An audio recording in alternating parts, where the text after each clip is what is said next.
Okay, good evening. Members of the public and staff and members of the committee. Welcome to our final review and adjustment committee meeting number 2104, April 15th. The first thing I'm going to do is take a roll call here. So we got Raymond, Cheryl, Dennis, Brian, Annette, Sam, I seen Jill. Hi, Jill. Hi. Hi. Who else is online? Vance is online. Vance, welcome. Dean, are you here? Chair Dean is not online. Okay. So we have 1, 2, 3, 4, 5, 6, 7, 8 people. Great. Okay, we'll get started with the item number 1 is the approval of the agenda. Do I have a motion for that? I'll move that we accept the agenda, Mr. Chair. Okay. I'll second it. All right, we'll let Jill take that. She had a little time delay there because of technology, so. Jill and Annette seconded. Yeah. Very question, all in favor? Aye. Aye. Item number 2, I'm sorry, all opposed? None opposed, motion carried. Item number 2 is the approval of the minutes from 2 sets here, actually, meeting 21-03. March 8th. That was a special meeting, 2021, and meeting 21-03. Do we have to do those separate or? Yeah, I think so. Well, you can do it all at once. Okay, so we look for, everybody seen the minutes? Yeah. Any errors or omissions, corrections? Okay. Have a motion? I move we adopt the minutes for meeting. Moved by Dennis, Mr. Chair, second by Gerald. Ready for the question? All in favor? Mr. Chair. Oh, sorry. Go ahead. I was just wanted to bring to the attention of PRAC that there was a PID that was wrong in my planner's report in that special meeting. Okay. So that needed to, we rectified it in the minutes that you just motioned to approve. Just wanted to let everybody know that was that was the property everybody was looking at and was under discussion, but the PID referenced in my report was wrong. So just it's showing that in the decision. So it's corrected in the decision you have. I did read your correction on email the other day. So all opposed? None opposed, motion carried. Item number 3, declaration of conflict of interest. If anybody has a conflict, will they please declare? Having heard no conflicts, we'll move to item number 4, variance application. First one is item 21-04-01, Nick Neat. And that's, is that Xander or? It'll be me, Mr. Chair. Okay, Vivian, go ahead, you have the floor. Yeah, let me share my screen. Okay.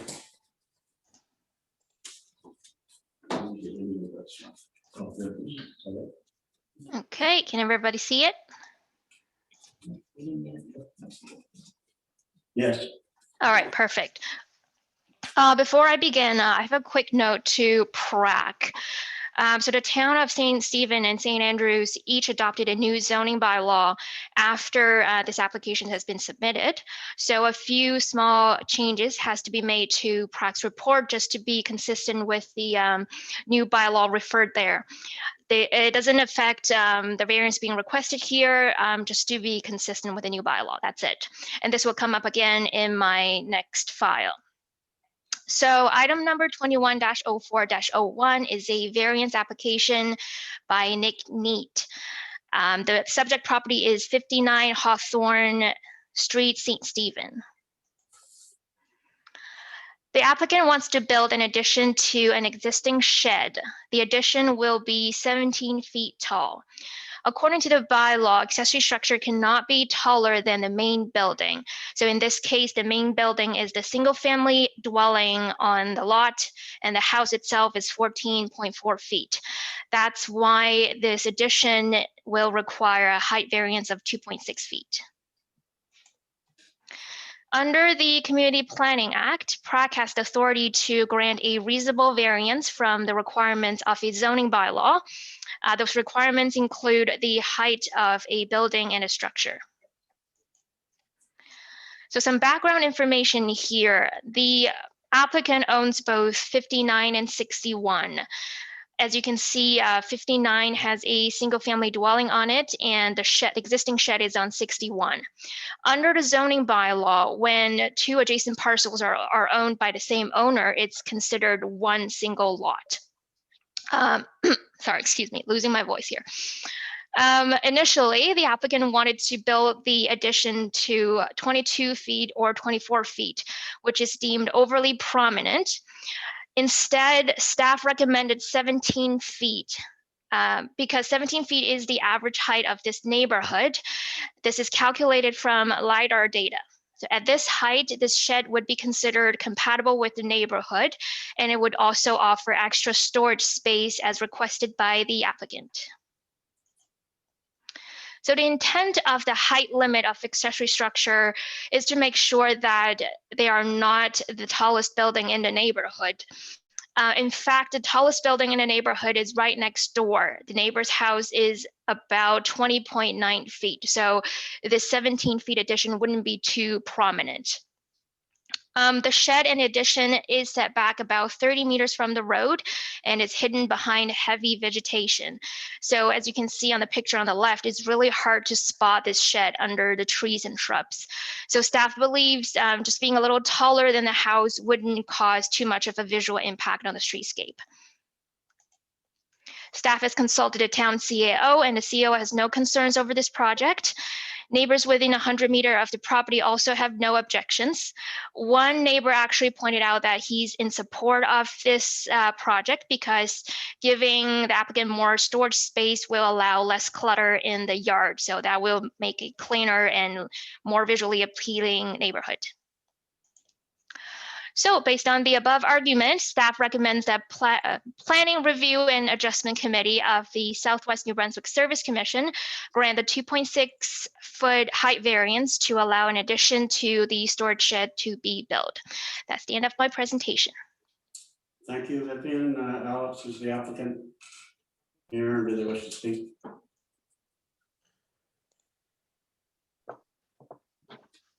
Sorry, Mr. Chair. Vivian, could you stop sharing your screen there? Oh, sure, yeah. I don't believe so, Mr. Chair. So if you're the applicant and your name's coming up as different than the applicant listed, you can use the raise hand function. It's the bottom of the screen.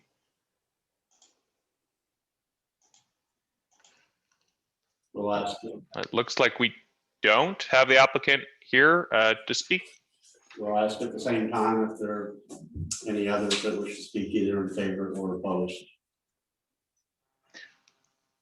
So again, if you wish to speak in favor or in opposition or ask questions, you need to use the raise hand function or type your request into the chat.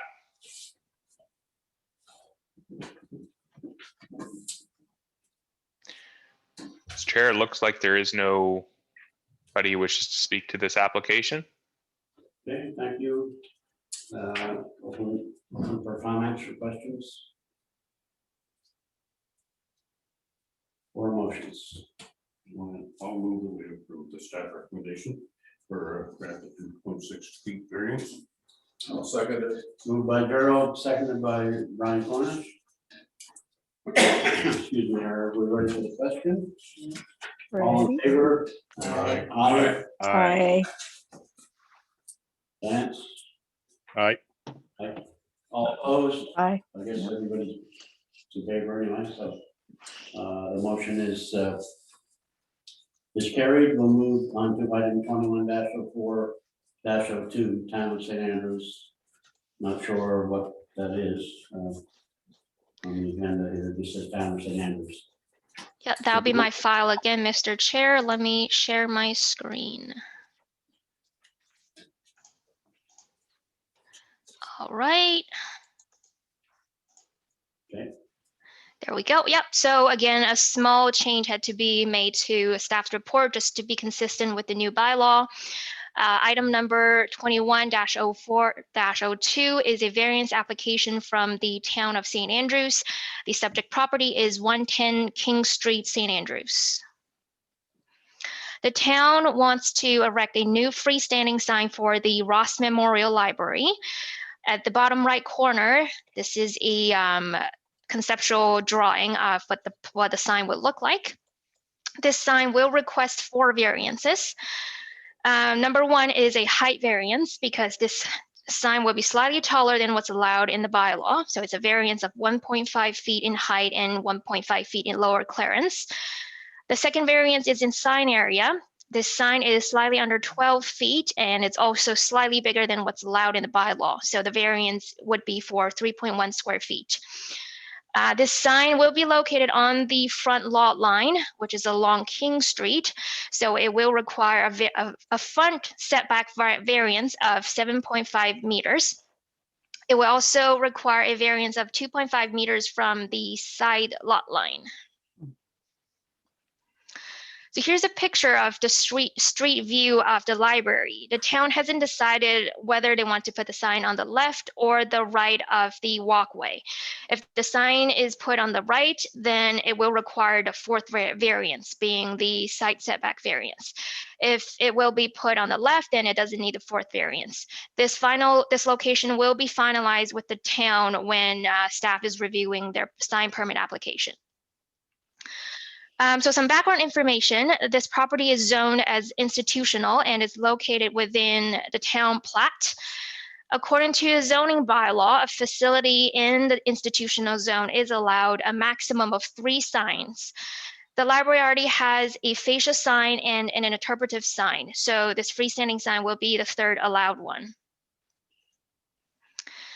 Under the Community Planning Act, PRAC has the authority to grant a reasonable variance from certain requirements of a zoning bylaw, and those requirements include the location and dimension of a sign or a billboard.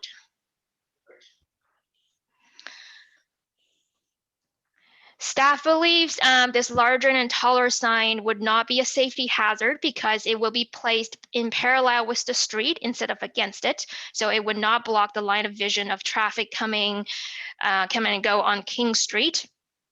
The larger sign area is to accommodate both the French and English content on the sign, which is deemed essential for a public library. Also, large freestanding signs are not uncommon in St. Andrews, and here are some examples. Regarding the setback variance, unfortunately, the layout of the town, the layout of the lot doesn't grant enough space for the sign to meet setback requirements. The library building itself is already encroaching onto the required side yard and the required front yard. The good thing is either the sign is going to be put on the left or the right, it's not going to further encroach onto the side yard. So in other words, it will not further block the neighbor's view. Excuse me. Also, there's already an existing sign along the King Street lot line. So staff believes allowing another sign to be put on the front lot line would not disturb the existing streetscape and existing lot setup. The town CEO has no concerns over this project, and neighbors within 100 meters of this project have no concerns. So staff recommends that PRAC of the Southwest New Brunswick Service Commission grant the following 4 variances to allow a new freestanding sign to be located at the Ross Memorial Library. The first variance being a variance of 1.5 feet in height and 1.5 feet in lower clearance. The second variance being a variance of 3.1 square feet in sign area. The third one being a variance of 7.5 meters from the front lot line. And the last one being a variance of 2.5 meters from the side lot line. That's all of my presentation. Thank you, Vivian. Just a question on number 2. Is that the variance on the square footage, is that an increase Yes, it's larger. Yes. Thank you. Do we have any speakers, Alex? Mr. Chair, we don't have the applicant, which would be the town of St. Andrews, online, but if somebody's speaking on behalf of the library, you can use the raise hand function or type into chat.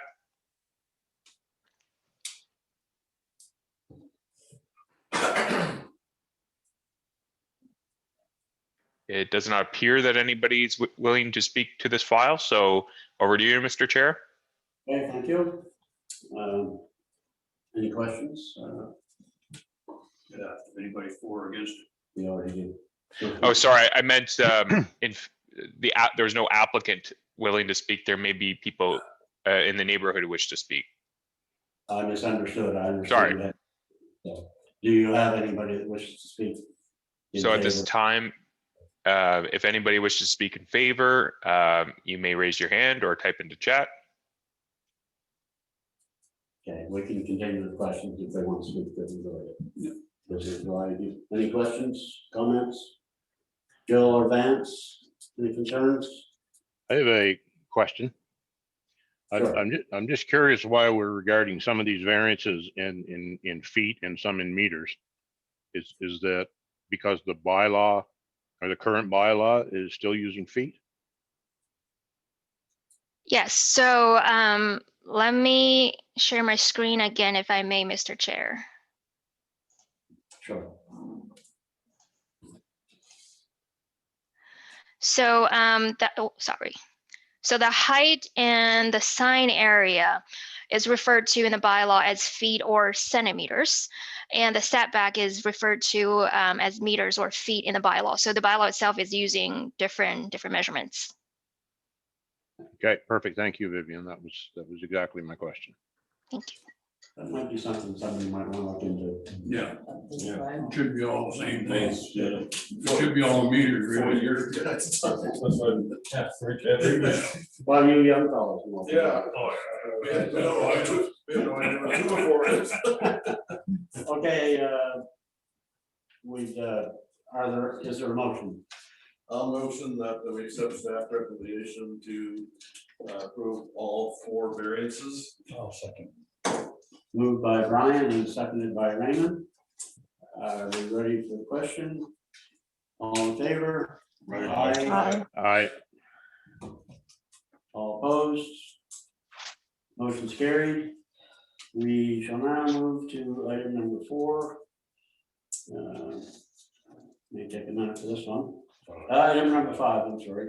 Temporary use application, item 21-04, Benjamin Faulkner Mallett. And that's Gonna be Zender. me, Mr. Chair. Hey, go ahead, Zender. Thank you. I was just in another meeting for the town of St. Andrews giving a presentation, and I got halfway through the presentation and everyone said, "Stop, we can't see your screen." And I had forgotten to share my screen. So I didn't make that mistake this time, and it's definitely not the most embarrassing thing that's happened to anybody on Zoom, even this week. Today, yeah. So this is a temporary use request in the town of St. Andrews, 258 Montague Street. The applicant, his name is Benjamin Faulkner Mallett. This is where the Montague Rose Bed and Breakfast is. It's operated as a bed and breakfast, a 4-room bed and breakfast on site for some time. The new owners, I believe they purchased it just this year, are looking to expand operations into food service for the general public with a tea room. That's not allowed in the serviced residential zone under zoning bylaw Z2101. And the only way that this use could happen is with the rezoning or a temporary use. And because this is a new business, they're looking to sort of test out the concept of and maybe applying for rezoning in the future. A temporary use seemed like the best avenue. There will be space for up to 30 patrons, mostly inside with possible a small seating area outside. But it's quite unlikely to ever be full. It would ever be that busy. And as I mentioned before, based on if the temporary use application is successful and that experience, they may be looking for rezoning for next year. So 258 Montague here. This is green space, the courthouse and the jail or gal, however you want to pronounce it. And then there are 2 residential properties on the north side. And there is the property, the aerial shot, and some photos from the front and of the side. And that is the side there where it abuts with residential neighbors. So looking at the municipal plan, council shall encourage the further development and promotion of its significant artistic, cultural, and recreational assets with a view toward increasing economic opportunities and cultural tourism throughout the year. The building, the structure that the Montague Rose is it's a quite an old historic building that's been restored throughout the years, I think quite carefully. And so this use would allow the, instead of just the bed and breakfast patrons, it would allow more people from the public to experience that space and that structure. And of course, it's an economic opportunity as well, a new business. And in terms of housing policies, council may permit residential properties to be used for home-based businesses where the proposed use is compatible with the primary use of the property as a domestic household. Council shall set conditions to minimize the effect of a home-based business on adjacent residential properties and streets. And the key thing here is setting conditions to minimize the effect of a home-based business on adjacent residential properties and streets. That's really what we have to take into consideration. And while it does meet municipal plan goals, the municipal plan is clear that it needs to be compatible with the neighborhood.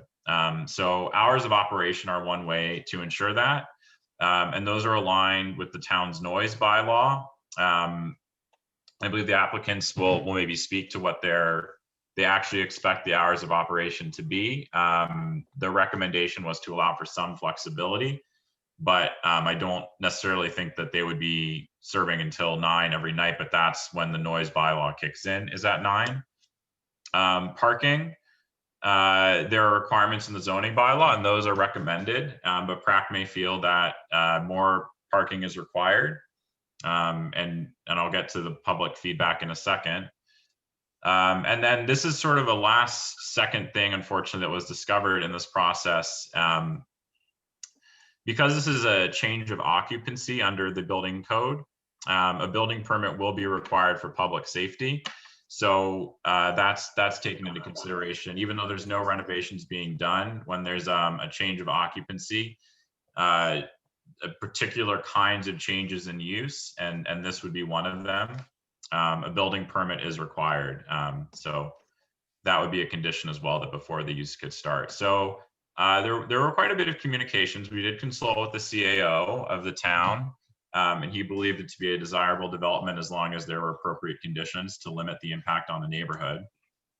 And town council had no issues and sent a letter in support, but they're always sensitive to public concerns. And when they had given that support, we really hadn't heard any public concerns. So maybe a slight caveat there. And then we did 100-meter polling.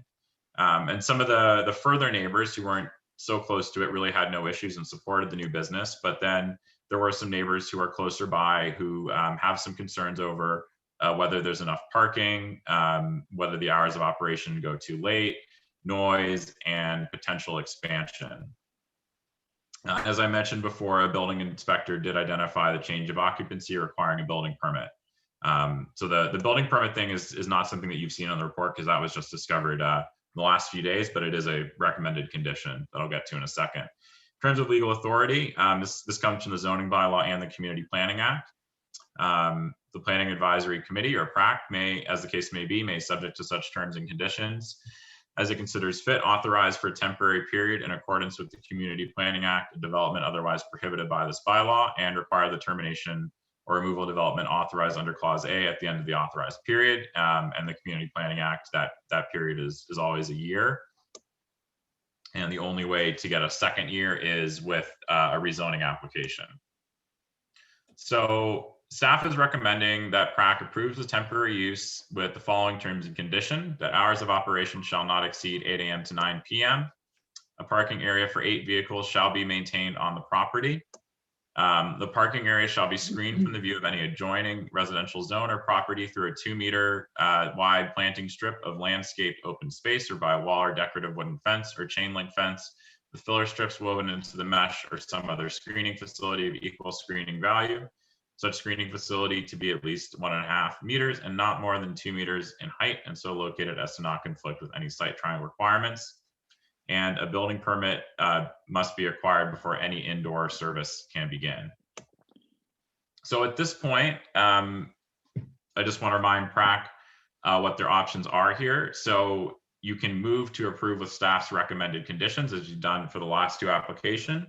You can move to approve with modified conditions as you see fit, or you can move to reject. That is an option with this application. So I'll leave it there and turn it back over to you, Mr. Chair. Thank you for your presentation, Xavier.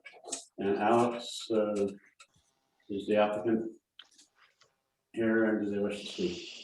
Mr. Chair, the applicant is online, wishes to speak, so I'm going to promote him to a speaking role right now. Just one sec. Do we have an idea how many other people may want to speak so that we can set up the time, or do you have any indication there? It looks like we have 4 others online, and I would assume that several of those are wishing to speak. So it's up to you, Mr. Chair, but it's 4 others we have online. Okay, so we would ask that based on the 5 people that we have, is that we're sending 5 roughly online now? Mhm. I think we would limit the time to 5 minutes maximum. And I would ask the speakers to stay focused on the subject matter. And for the other 4 speakers, there's no need to be repetitive, trying to summarize. So if you have something to say that's the same as the last person, then maybe just summarize it and so on, so that we can get to a reasonable conclusion here tonight. And we would open the floor now to the applicant for 5 minutes max. Benjamin, you can speak now, I believe. Hi there, I just want to make sure.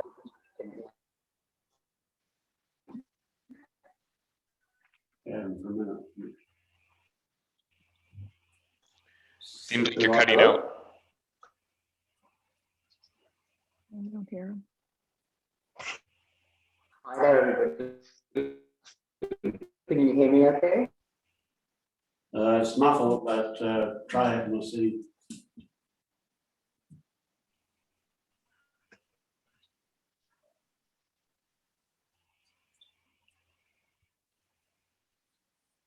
We'll try again, Mr.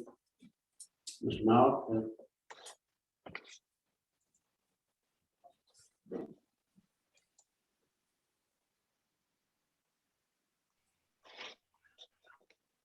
Don't seem to have a connection now.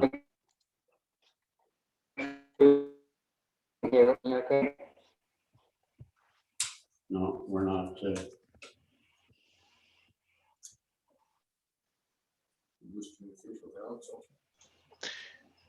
Mr. Chair, we could post the phone number into the chat if that helps. Sure, yeah, whatever's easier for Mr. Malik. We can Okay. adapt here. Just bear with us for a moment here. Okay.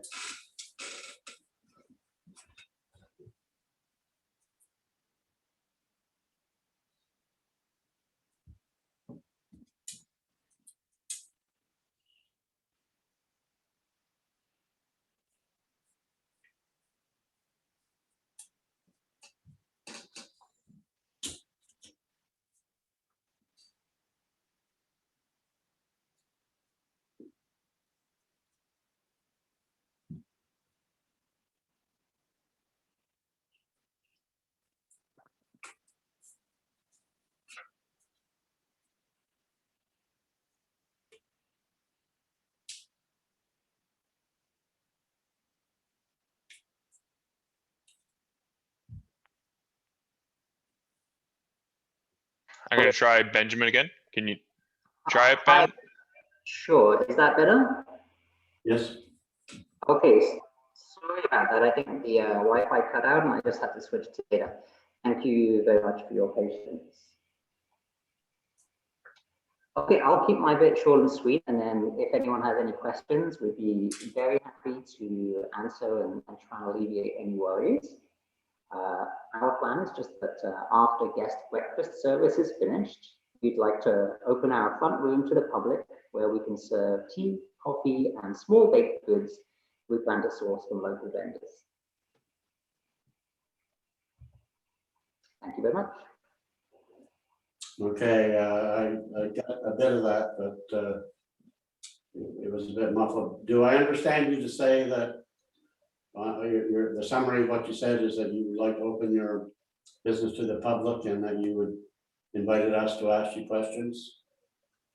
Well, particularly if any of the neighbors have concerns or there are worries that come afterwards, or yourselves, we're happy to discuss them and try and find a solution.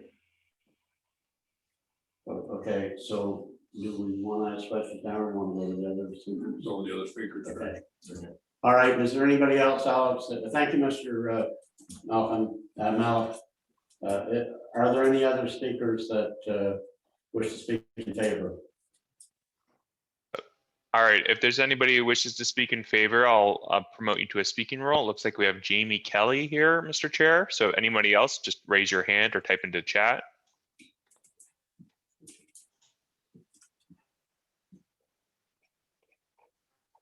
Go ahead, Ms. Kelly.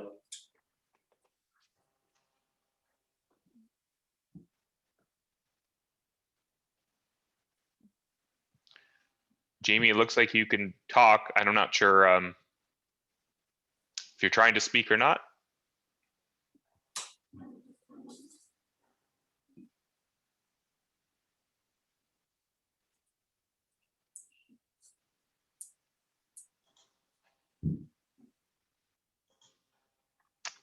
Mr. Chair, I'm not sure what's happening with Jamie's connection, so maybe we can come back. Okay. If there was, I'll turn it back to you, Mr. Chair. Anybody against? Well, is there anybody else in favor first? Or It doesn't appear that there's anybody else in favor, so I'll just turn it back to you for the next part. okay, so if there's anybody online that wishes to speak in opposition to this application, please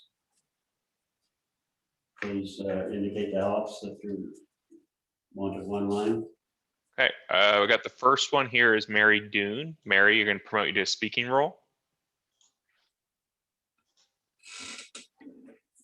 Hi, I'm at Mary Dune's home because I couldn't get on the Zoom. My name is Linda Thompson, and I live at 123 Princess Royal Street. And my concern, I have a couple of concerns about this new operation. It would be the parking. There are only 8 parking spaces. That would be 4 for the bed and breakfast, 1 for them, that's 5. That leaves 3 parking spaces for a potential of 30 people. They don't have room for 30 people on their lot. So where are they going to park? Is it going to be on the street in front of our houses? That street in Princess Royal Street between Parr and Montague is very narrow. There are no sidewalks. There's a blind driveway. There's 5 driveways in total. So anybody backing in or out of their driveway is going to have a problem. There are children on that street all the time walking, adults, seniors. So that's one concern. The other concern is the hours from 8 to 9. I don't think they would be operating a tea house those hours, because that's not tea house hours, that's a restaurant. And if they're operating from 11 to 4, I don't think it's going to interfere with the neighbors, as long as there's not a lot of noise outside and they contain their guests in the home. That's what they want to do. They want to show off their home. That's, and the heritage of it, that's nice. But I don't think people in the neighborhood want to hear the noise or see the people coming and going that way, in and out of the house. The other thing is, if at some point after a year, they do go deem it commercial, which I don't know why you would in a residential area, because the people in the residential area move to residential areas because they don't want noise. They just want to feel safe and in a quiet neighborhood and enjoy their homes without parking in front, noise, or even if they are, I don't know what kind of food, I know it's supposed to be just sandwiches, but if they were into the night foods, if they do want to open at night, which I don't agree with, whether it be frying, and then you've got big vents and things like that.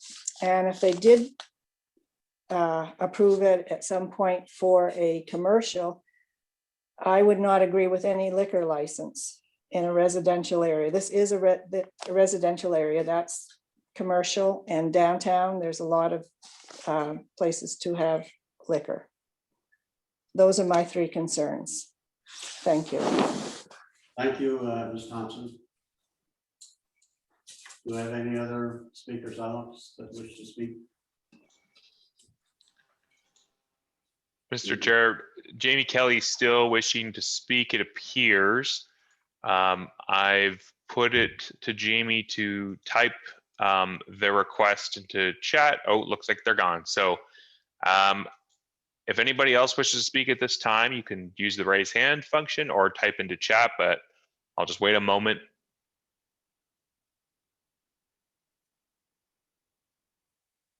So it looks like no one else is looking to speak at this time. Jamie's back on. Maybe I'll wait a second to see they're looking to speak. Yep, okay. So let's try this again. Jamie, can you try talking?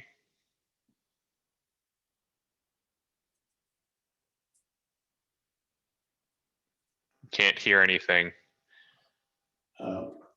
Jamie, the other option for yourself would be to use that phone number that's in the chat, 1-888-477-7131.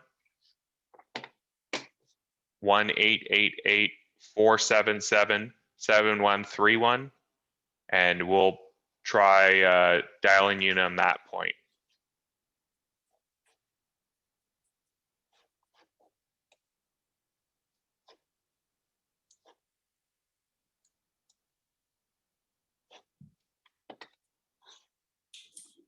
So in the meantime, Alex, so we would extend the invitation to Mr. Malik to respond. Okay. But we'll hold off in case Jamie does speak.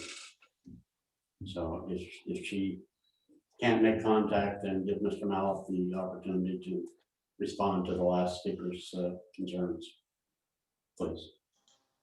Yep. Benjamin, you can speak now. Thanks very much. In concern to Linda's worries about parking, I just want to assure everyone, we are not looking for a large scale business either. This is a small scale business. We have a young 1-year-old who needs to be in bed by 7 o'clock. So there'll be no late night shenanigans. And if we were ever getting to the point of being overly busy, like Linda's worried about, we would have to create a reservation system, and we just wouldn't be accepting more people on the lot that way. So there wouldn't be parking down the street. I know you put the cap at 30, but I think our actual capacity will be more like 16 to 20. So we're not really looking bigger than that right now. Okay, thank you. We're having great difficulty with the communication here, but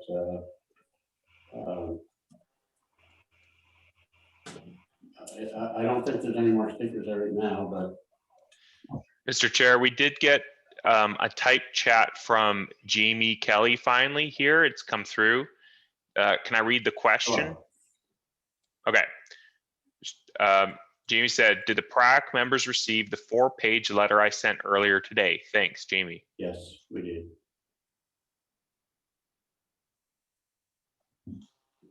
That came from Alex today, later. I didn't get it today. Yeah, I wasn't home. I didn't get it. I got it late in the day when I got it. I was working. I was just checking there. I didn't have a chance to read it, but I think we should probably postpone this, Mr. Chair. make the motion. I make a motion that we postpone this communications, lack of communications until our next meeting, because it's very difficult to get a clear understanding from either party. That's my recommendation, postpone it to next month's meeting. I'll second it. Motion has been made by Brian to table this until the next meeting because of poor communication and late delivery of some of the information today that the members of the committee did not receive or have a chance to read, and it's been seconded by Annette. Are we ready for the question? All in favor? All right. Aye. Brian and Joe, Vance and Joe?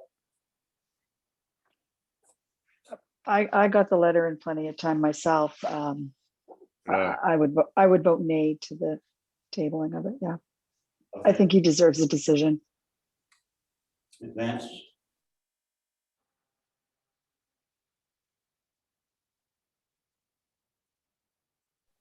Well, it's up for a vote right now. But I've called the vote, so it's I would vote nay. okay. So we have, how many were in favor? Everybody here was in favor? Yeah. You as well? Okay. So it's 6 yeas and 2 nays. So the motion is carried. Unfortunately, we would like to have given a decision, Mr. Malik, but we just don't have the communication here. There's only a couple of people that got all the letters in today, and some people were working and didn't receive them. So we will table that until the next meeting unless staff comes up with a different timeline, if it is time sensitive. Mr. Chair, if I may, I know the it's been tabled. Oh, it's weird. I can see myself on the owl. Very disconcerting. Yes. There is a deadline. I mean, there were a lot of letters that came in today. The notice does say that letters should be in by noon on the day of. So some of those letters did come in after. I know the decision's already been made to table, so I don't think there's much can be done at this point, but I did want to point that out, that a lot of letters did come in after the deadline. So what are you saying is that? I mean, if the motion's been to table, there's nothing that can be done at this point. I don't think you can reverse that motion, but I think people were given a reasonable amount of time to write in, and if they didn't submit letters within that time. It's not a. So what you're saying is the deadline that is set by staff when you do the polling is noon today. I want to check on that. I might be mistaken. That might be the registration. So I do want to check on that. I believe it's 24 hours before. Yeah, that's what I believe as well. 4 hours before the supposed to be in. So, you know, if letters of opposition or in favor have not come in until after the deadline, then there isn't much we can do about that. But Are you folks watching the chat? pardon? Are you watching the comments placed in the chat with regard to the deadline? We don't have them on here, no. No, there is no. The comments are correct. There's no deadline, so just ignore everything I said. Well, that's all the more reason to table this then, because we're a little bit. And you can't understand one side or the other, so it's. I mean, if we don't have all the information, you can't make a decision. So if you know, if staff wishes to, you know, find out what the glitches are in the communications and set a special meeting before next month. I have no problem with that, but we just can't, we haven't heard a thing here tonight, really. Can't understand. And, you know, based on some of the letters that did come in and the concerns with them, you know, if we're not hearing clearly what the concerns are, then start to make the decision. So anyway, the motion passed and it is tabled until such time as staff brings it before us again. Just the easiest way to say that. So we will move on to item number 6, subdivision applications. Item 21-04-03, Rideau subdivision. Over to staff. Me, Mr. Chair, just one moment, I'll share my screen. Okay, go ahead.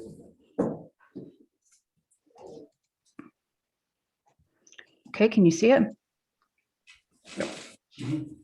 Okay, this is a Rideout subdivision, item 21-04-03, and it is the applicant is requesting to create lot 2021-5 accessed by existing private access. This is a subdivision plan here. As you can see, the remnant, it goes from Tweeside Road in on lane 19. There is an existing house and garage, as you see shown on the subdivision plan, and lot 2021-5 is the lot in question, and it does have an existing camp on it. So the property is located off Tweeside Road. The area consists of waterfront properties and single-family dwellings. The private access is known as lane 19. And it does provide access for quite a few lots. And there is an existing house on the remnant, as you've seen on the plan, and a cottage on the proposed lot. So this is the remnant portion on the left. That house is up for sale. And as you can see, it spans, the lot spans right down to the corner. And this is the cottage here on the proposed lot. The lot does meet the provincial subdivision regulation for minimum lot size. And as the lot has existing septic and access, it is the opinion of staff that the lot is suitable for the purpose intended. Staff recommends that the Planning Review and Adjustment Committee of the Southwest New Brunswick Service Commission approve of private access for the development of land as shown on the plan Rideout subdivision, and the final plan of subdivision be stamped with the private access note. Thank you. Thank you, Judy. Over to you, Alex. Is there a speaker for the applicant? If anybody wishes to speak, we just have one person in the audience at this point. So Allison, if you wish to speak, you can raise your hand or type in chat. Otherwise, we'll move on. Looks like no, Mr. Chair, so back to you. Okay, so no other speakers in the audience, so we don't get mixed up this time. Nope. Okay. All right, then any questions of the staff? Jill or Vance? No. No questions. Okay. I have no questions. Do we have a motion? I'll move that we approve planning recommendation for private access to development land as shown on the Rideout subdivision. I'll second that. Okay. I'm sorry, I moved by Gerald that we accept staff's recommendations and seconded by Raymond. Too slow this time, though. I'll have to come to the planning office one of these times. You'd be welcome there. Yeah. Are we ready for the question? All in favor? Aye. Aye. All opposed? Having heard no opposition, unanimously approved. We will move on to item number 7, views on bylaws and regulations. It just says one heading here, but I think there's more than one. Is there not, Alex? There is, so I'll maybe turn it over to Xander first, and then I have 2 files to present. I don't think I have one, actually. Oh, there's the, or maybe is it Vivian with Yeah, that's McAdam? Vivian. Oh, yes, sorry, No. my apologies, Vivian. No problem. Do you want to go first, Alex? You go Okay, first, sure. Vivian. Let me share my screen.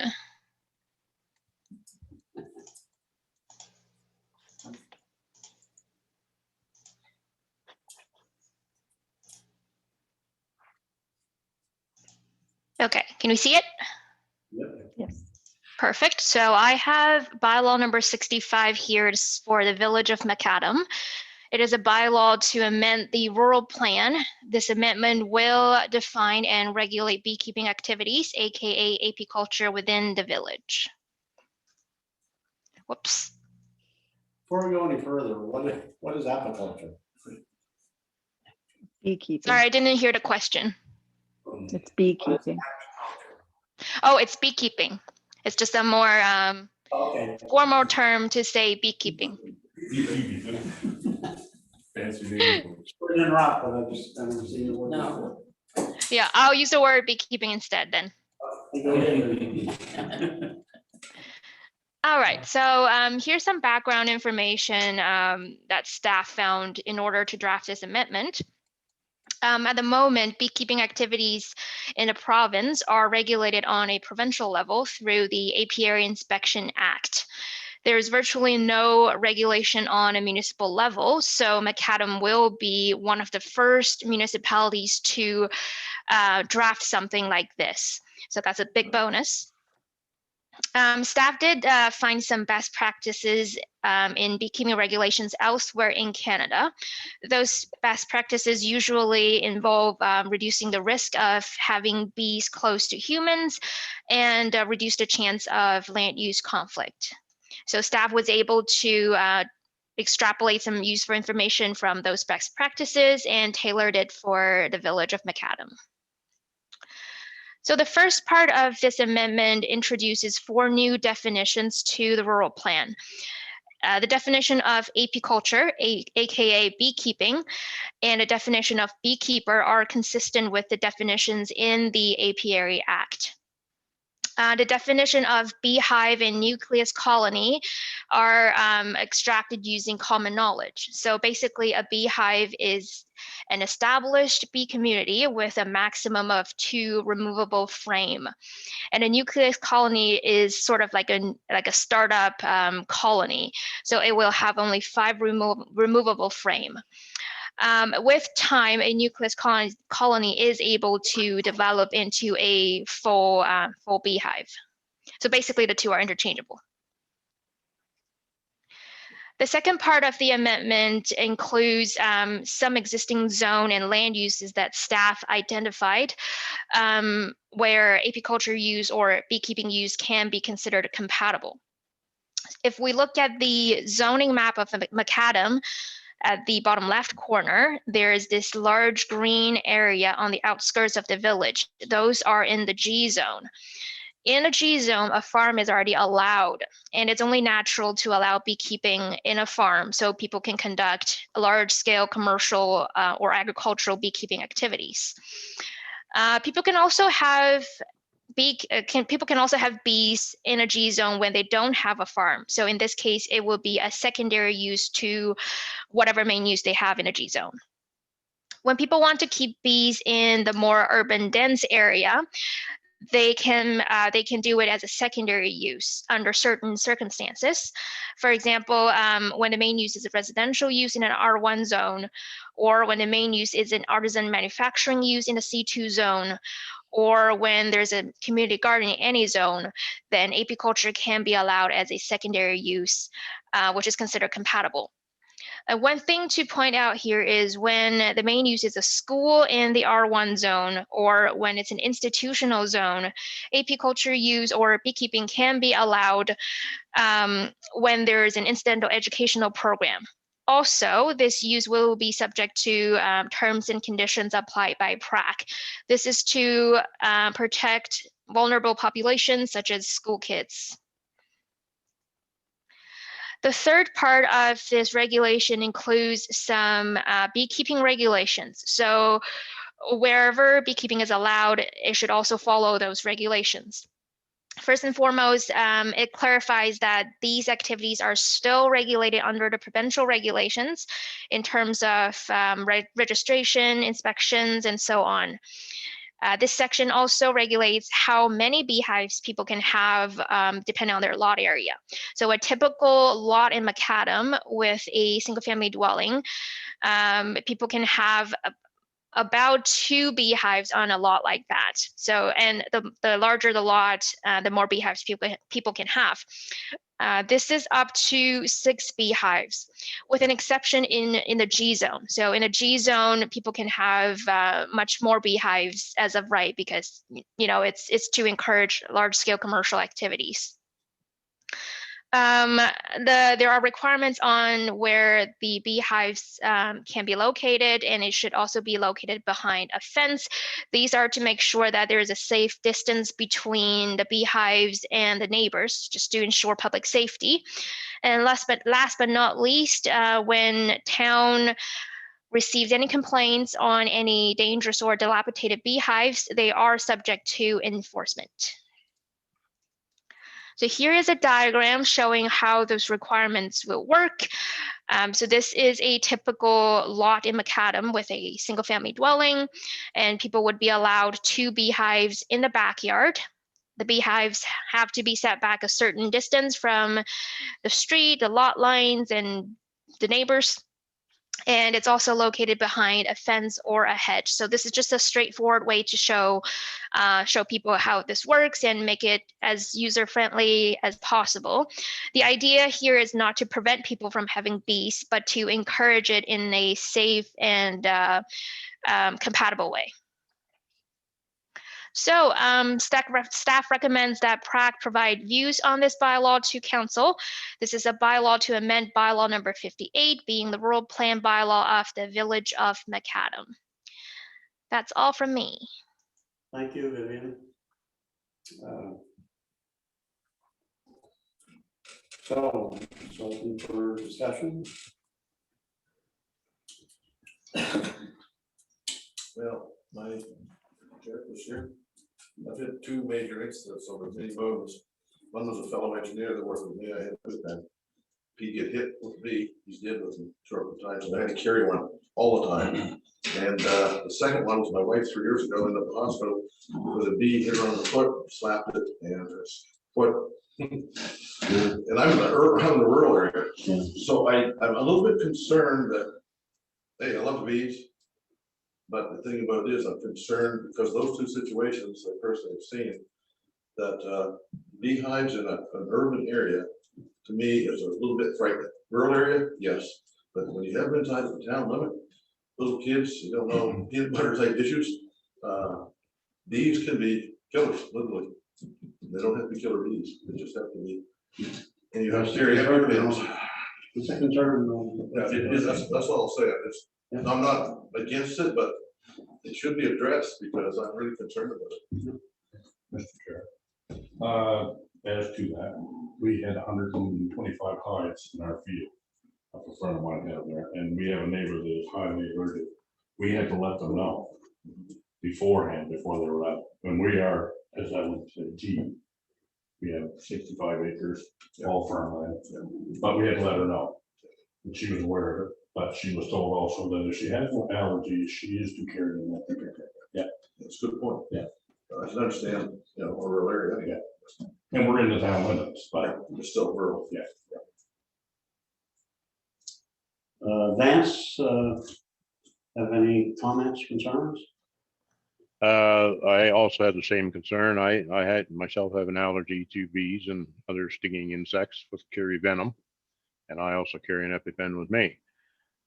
That's not to say that a colony of bees can't take up residence in my apple tree in the front yard. So for that matter, it's just something you deal with, right? I guess going back to the sketch of the dwelling and the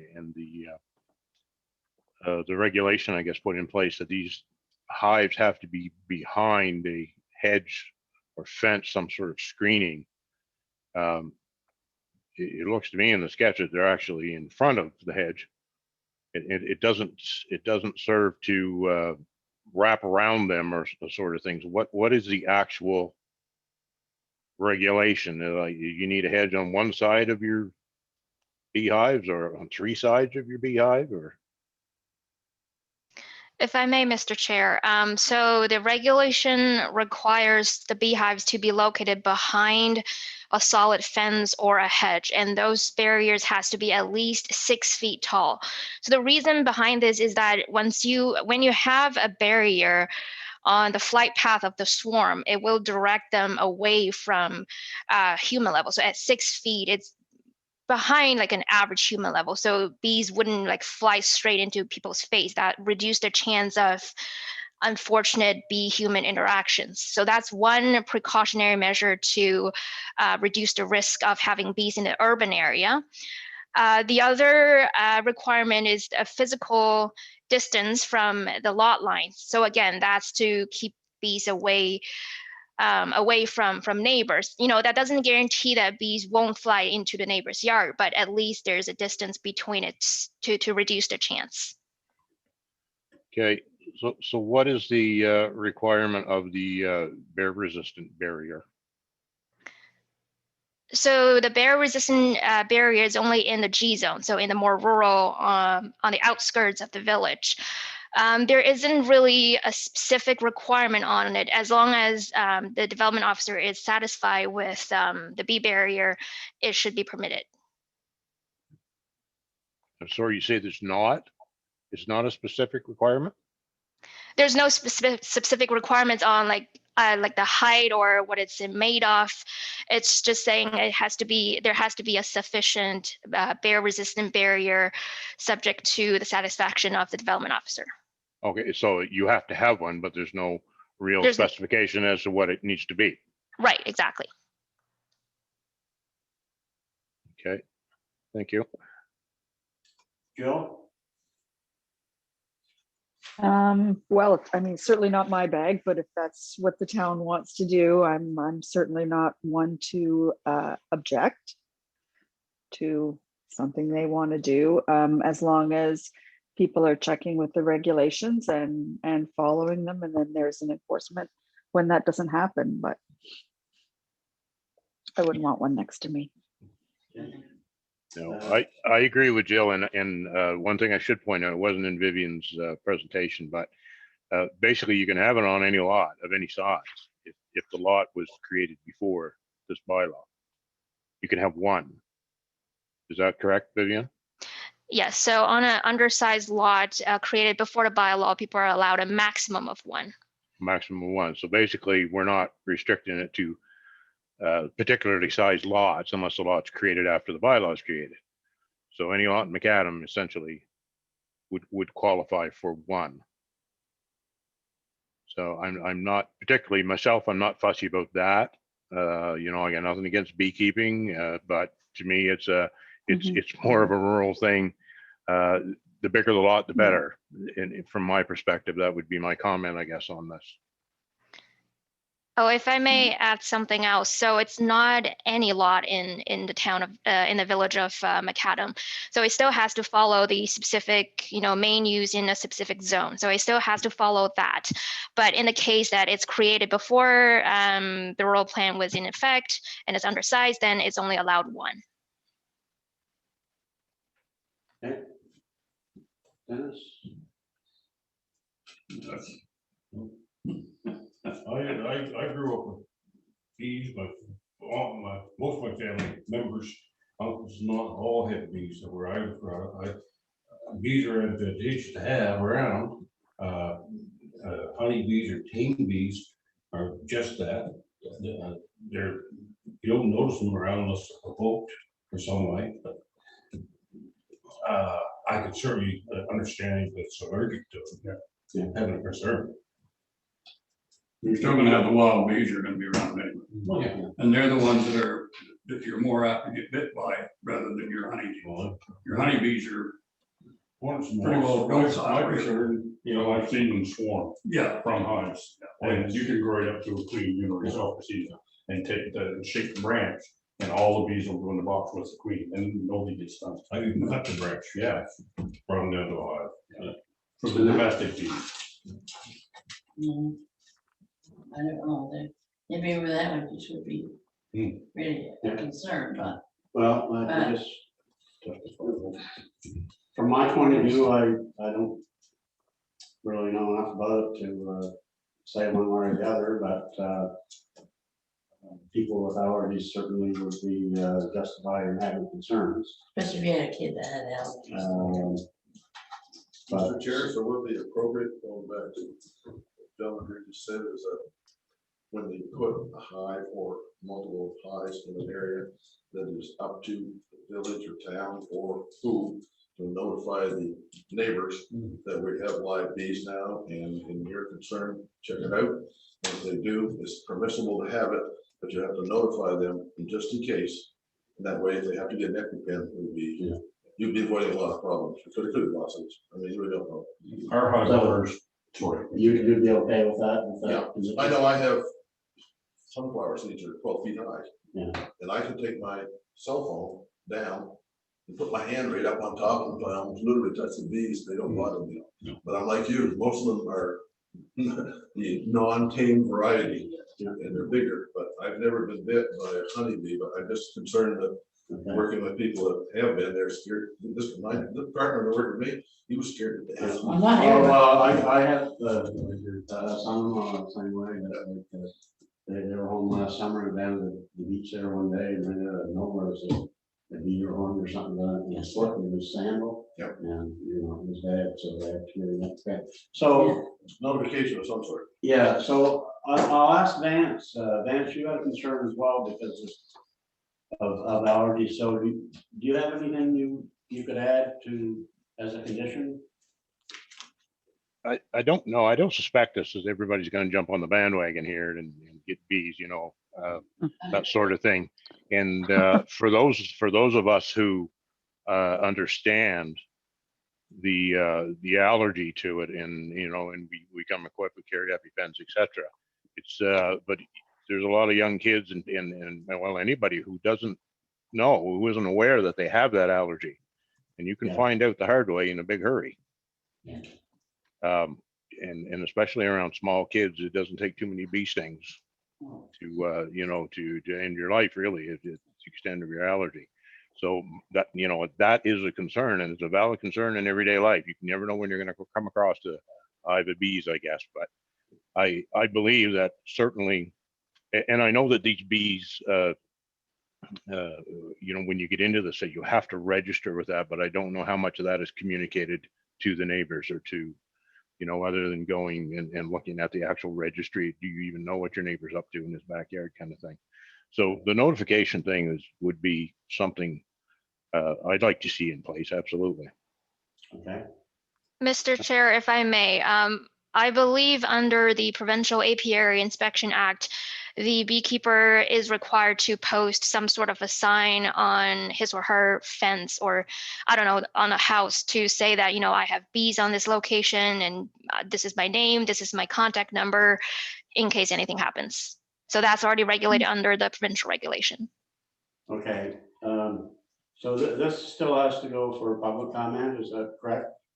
Yes, so this will go through a public hearing of objection. Let me just quickly check on I think the 28th of this month. Okay, so just trying to summarize here, it's my opinion as chair, listening to the members, that for the most part, we don't have any objection to the principle of the bylaw, having bees there. But there are some concerns with allergies, and it should be mentioned in our letter to council. Even though it is in the regulation, we would still like to make the point that we brought that concern up, and that it be I guess an obligation of council to make sure that the regulation is followed, so that people are notified that there are bees. And other than that, we would recommend that they take it to for public comment or public objections, I guess is the way it's worded. Is that pretty well what everybody's agreed to? Very well put. Okay, Brian? Yep. Okay, then that's what we shall do. We do the next presentation? Mr. Chair, it'll be me for, there's two more presentations here. I'll try to be timely because they can be significant here. So I'm just going to share my screen.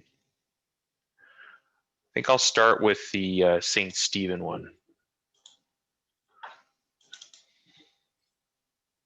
Right. All right, so this is a presentation about two bylaws actually. Municipal Plan Bylaw M201. This is their new municipal plan. This is the First Amendment. And as well, they're requesting your views on a zoning bylaw amendment, which is the First Amendment to the zoning bylaw that they passed. So that's Z201 as well. So the property in question is the warehouse on Prince William Street in St. Stephen. I believe this is where they used to, there was a manufacturing facility here for some lifts for a truck, for transport trucks, and now it's a warehouse for Ganong. It's owned by the Tuttingham family, and out front there's a mobile home that occupies the large front yard. It's a light industrial zone right next to some residential, as you can see. 80 Prince William Street shares the side yard with the property. There is several light industrial users here. It is not a park or anything like that, but is more of the legacy properties related to the rail line that remain industrial in St. Stephen. There's a driveway that runs up the middle of the property, and as well there's a driveway, as you can see, that across from the I think it's called the Divine Wines, and they make the kombucha and teas and all that. Across the way there's that main driveway into the property. They're looking to do a rezoning of the front portion of the property in the same lot to rezone and change the general future land use map designation from industrial to residential. So this is what it would show as, taking out a chunk that's not quite, it's an irregular shape that they're going to use. And I'm going to go in further detail about what this all means. Okay, then there's the zoning bylaw accompanying it to amend the map from I2 light industrial to multifamily. And this would be attached to the bylaw. So this is it would change the zoning map would reflect the change similarly here, but from I2 to R3. But we're looking at attaching some schedules to this bylaw through the site plan and an image for what the building would look like, and attaching that to the bylaw as well, linking the terms and conditions to these two things, because it's a bit of there's some trickiness to this development, and it's important that the phasing's done correctly. And I'll go through this a little bit, but the two driveways we're referring to are shown here in gray on the site plan that it would be appended to the bylaw as proposed by staff, and that requires paving of these driveways. Currently they are gravel and dusty, and having trucks go up and down these will potentially cause issues, land use conflict issues down the road. So having them paved is considered to be important. They may be looking to council to amend the paving for the middle driveway, because that is not used very often. It's more of a turnaround on occasion, and the cost associated with may be prohibitive. So they may be talking to council about that. But green spaces as required by the zoning bylaw are listed here and required. Car and bicycle parking is listed as being in a general location. And the types of the development locations and their sizes are all listed here. Again, it's important because we're dealing with a development that is on one lot with multiple buildings. It was deemed important by staff to make sure this was pre-planned. And there also is a hatched area here that is not part of the applicant's proposal at this time, but further development on that portion would be subject to going to PRAC for terms and conditions for any further R3 development at that site. And you also can see a 4-meter tree buffer would be required to provide some transition between residential and industrial, because they do intend to use the remainder of the property for industrial purposes and possibly even expand those uses.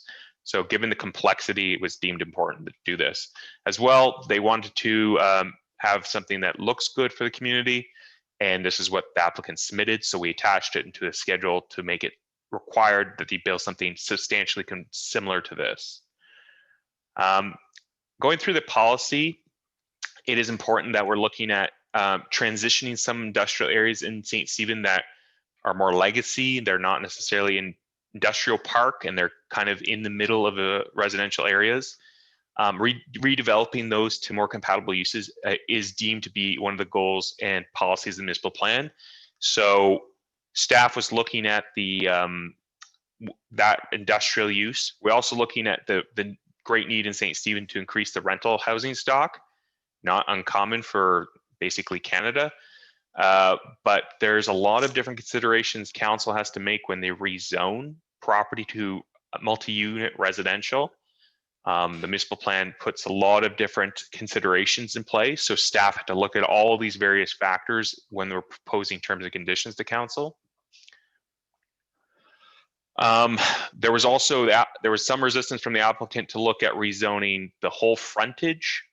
Staff strongly recommended them to do this. We were prepared to recommend against this, despite the need for rental housing, if they were looking more of a spot zone where they weren't doing a contiguous line on the frontage, where 80 Prince William would have had an industrial expansion potentially right next to it, and then an R3 development next to that. It would have not been a good development pattern for the future. And there was some staff had big concerns about that. So we pushed the applicant to consider amending their application, which they did.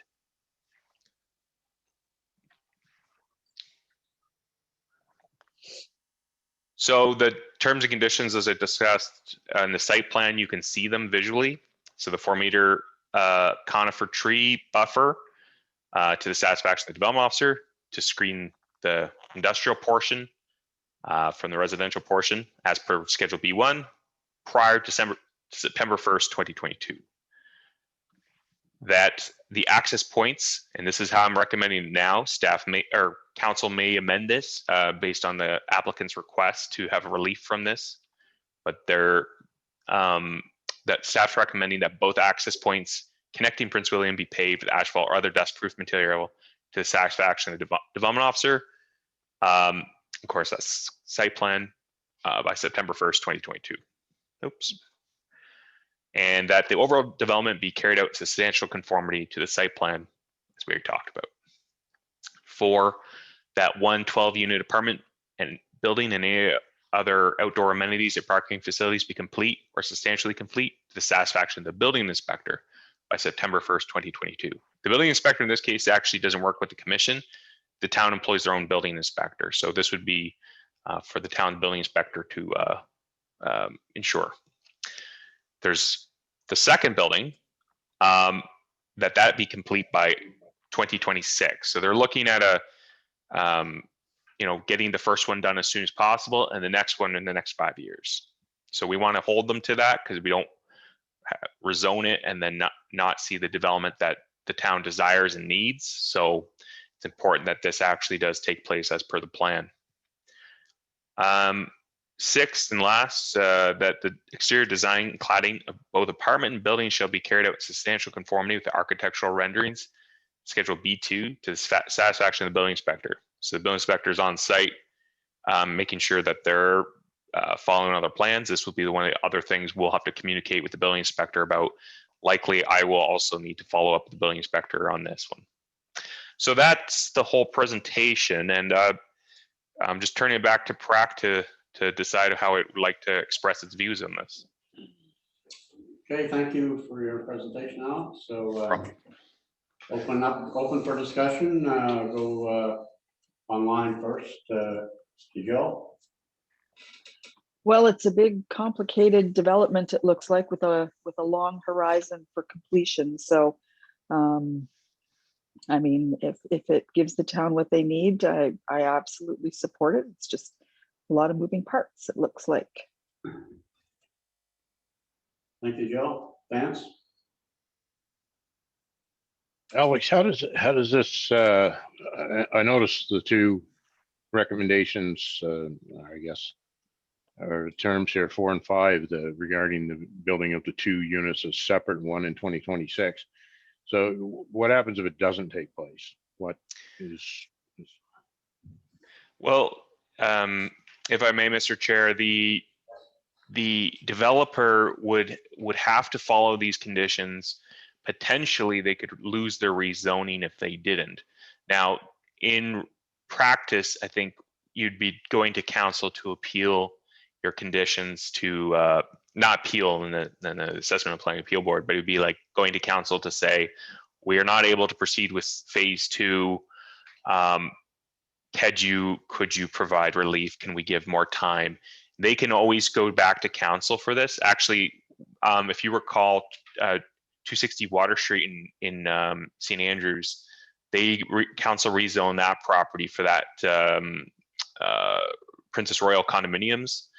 The developer wasn't able to pull it off, so they were looking to save the project by going to apartments and modify some minor details. Council looked at it, their terms and conditions. They had a whole development agreement with the developer, and it required a public hearing.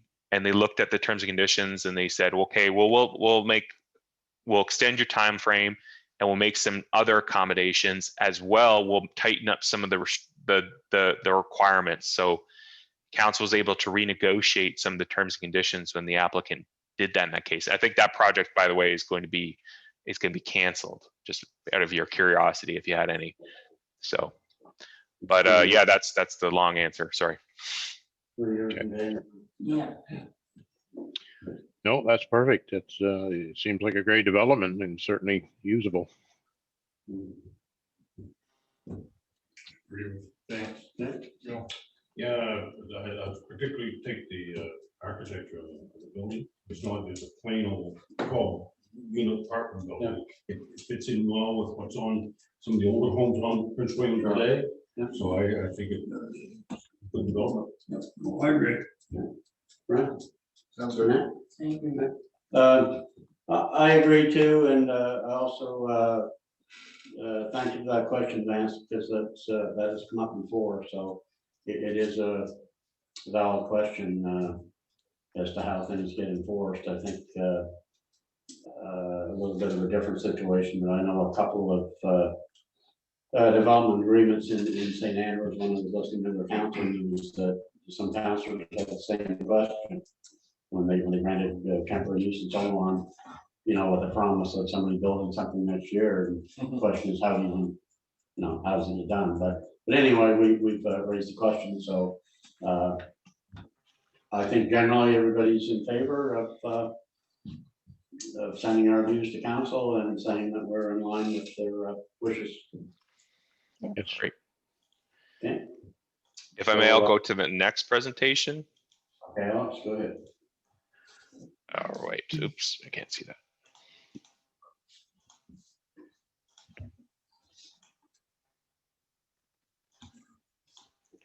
All right, this is an application in a rural area, St. David planning area. There's 2 regulations, one for the text amendments and one for the terms and conditions for the rezoning. So we received the application in November 2020.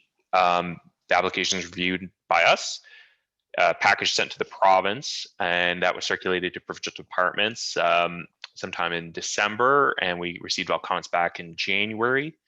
Package or the regulation had some amendments at that point, but also the LSD Advisory Committee and the First Nation were given a period to comment. This is new. Now First Nations are commenting on rezonings, and they have a special period of time alongside the LSD Advisory Committee. So there was sorry, and then there was the regular notice we would do. Now this nail out is not required, but with rural rezoning, sometimes they can be very controversial. So we also want to make sure that people are aware, not just putting an ad in the newspaper. Sometimes it's harder to know with more distance between properties, what's going on in your neighbors' properties. We held the public hearing, so you're actually hearing this after the public hearing. That's also what the province wants to do, is that if you are doing a rural rezoning, that PRAC hears about it after the public hearing is concluded. That was unlike, if you remember with the Bayside lobster one, that PRAC was hearing it before the public hearing happened. So this case, you're hearing this after, and I'll go into some of the details of what happened at the public hearing. So then there's still some time for folks to give their views to the minister, but it will be, this potentially could be wrapped up here in the next couple of days. Wrapped up in the sense that the comment period's done, but minister will have it up to October to render a decision. So the property is just over 2 hectares. And this rezoning is a retroactive planning permission. The applicant basically had an electrical waiver to upgrade their panel, and it was believed by the applicant that that was all they needed, and they proceeded to develop a commercial campground, tens of thousands of dollars. They went through and got their septic, all their hookups correctly done for the site, did all the clearing, hydro seeding, prepped their sites. And when we found out, because of the wiring permit, we followed up on it and found this commercial campground, we sent a stop work order and told them they would need to go through a rezoning process. So the camp, sir, this is Moody Lane. So do you know, so this is on Oak Bay. Okay. So it's one of the private lanes in Oak Bay. Moody Lane is, there's several recreational properties in that area, and there's some gravel pits. Yes. Yeah, you tracking there? Okay. Yeah, I'll show some overhead images as well. I think that will give some context to where it is. Thank you. So yeah, they required rezoning towards commercial in their rural zoned. Rural does allow for a wide variety of uses, and I'll go through some of that. We also looked at the current commercial zone that St. David had, and that was not appropriate for it either, even though there's the Oak Bay campground that is actually a existing non-conforming use. There was the 30-meter limited development zone around the St. Croix River, and that remains, and development is not impinging on that, the new development that is. There is 2 RV sites that are pre-existing the regulation that are in the setback, but this would not allow further expansion of that encroachment in the setback. So there was a number of concerns with this application. There's concerns over the traffic and right-of-way. Moody Lane is not a fantastic access. There is some issues with it, and I did note that. And we also will have to look at that with the terms and conditions with this one. There's concerns about noises and impacts from children, parties, dogs. There's lots of, well, there's several retired folks in the proximity of this who are very concerned about it, and they're used to a pretty quiet and serene environment. So there's concerns with campfire, smoke, littering, vandalism, trespassing. There's concerns that how many trees were removed from the property, that there could be impacts on the environment. At the public hearing, somebody who has dogs and has had issues with her dogs was basically said, if this was approved, my dogs will bark incessantly because there'll be strangers walking the beach. There's concerns about process. It's a retroactive permission they're seeking. So there's concerns that it's because it's after the fact. However, there was a couple of neighbors who communicated that they were in support and that they had no concerns. So it's worth noting that it's not just negative opposition from neighbors. Some neighbors were okay with it. Also, the LSD advisory committee met. I discussed this application with them on the request. I usually do that with the LSD advisory committees, by the way, for any of the other LSD chairs on the PRAC. If you ever want that, I just met with Fundy Bay last night to talk with them about rural planning stuff. But yeah, they had no concerns as well. The context here, you could see this, McGeechee Lane is north of that, and it's a public road to a certain point, whereas Moody Lane, where this property in pink, the proposed tourist commercial zone, is not showing the private right of way. This is the current state of the right of way. There's some soft spots. It's decently wide enough for recreational vehicles, and we're getting recreational vehicles in and out of there. Year-round use would be problematic for other types of development, but for recreational purposes, it looks like it would be appropriately sufficient, but they will need to keep an eye on the maintenance of it. Here's the sites, the 8 sites that were added, and some of the amenity area. You can see some rivulets from the because they removed all the vegetation. They have done the hydro seeding. This was back in December, so none of this hydro seeding has a chance to be established yet. One of the concerns, I guess, that came up was the residential piece and whether, this is an encroachment into a serene environment. And one of the things that I've pointed out here and several times in the past with rural planning is that we're not dealing with a residential zone. So you can do livestock barns on this property, aquaculture uses like the Oak Bay Hatchery. It's in the same zone, it's allowed. Residential is allowed, institutional facilities, portable sawmills, furniture, forestry related activities, the home-based businesses, class 2, which we talked about with the last file, same zone as the one in Murphy Road there. So there's quite a lot of things that can happen on this property. I know that, however, this is a rezoning to something else, so they don't have an inherent right to rezone. This is absolutely discretionary on the minister. Here's more context. So you can see the Oak Bay Hatchery would be up in this spot. They're actually, oops, I'm sorry. I'll probably try to draw here. So that would be like the Oak Bay Hatchery, and this is where they are looking to locate. And so some of the neighbors who have concerns are located here. Oh, I'm gonna have to erase all this. There's too many. Some of the neighbors with concerns are here. And I think around here too, there's but then there's some who are along here who have no concerns. So check X and X. So it's a mixed bag.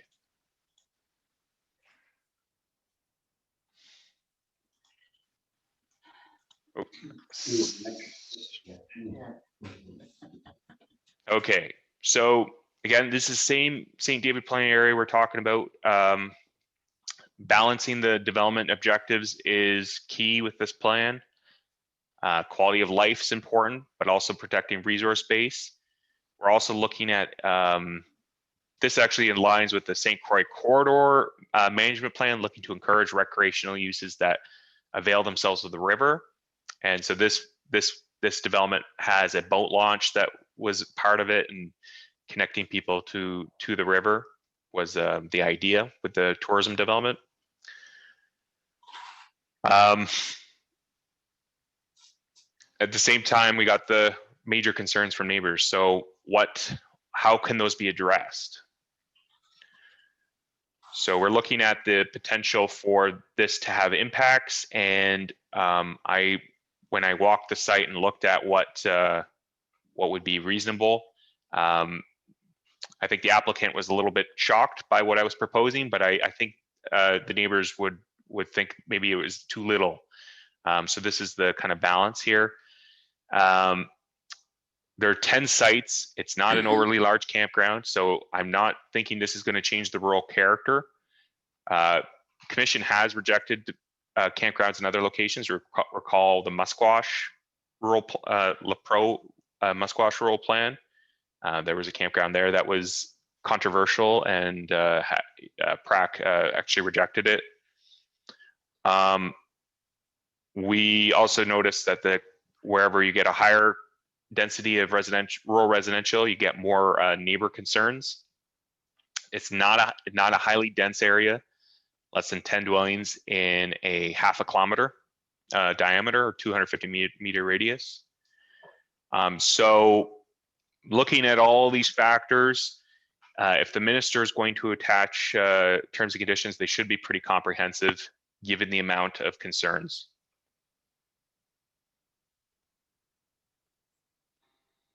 Oh, also that if they do establish this tourist commercial zone, it would allow for other types of properties to rezone to this, subject to terms and conditions, and if they're appropriate or not.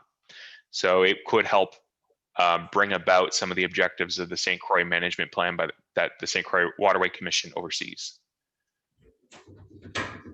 So here are some of the text amendments.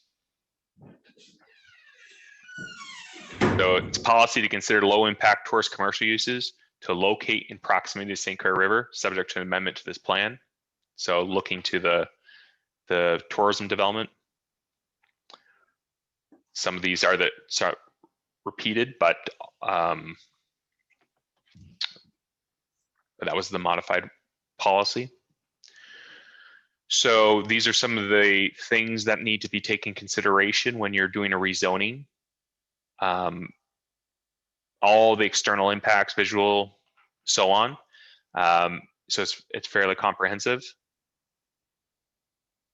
So this need to be taken consideration by staff when proposing terms and conditions.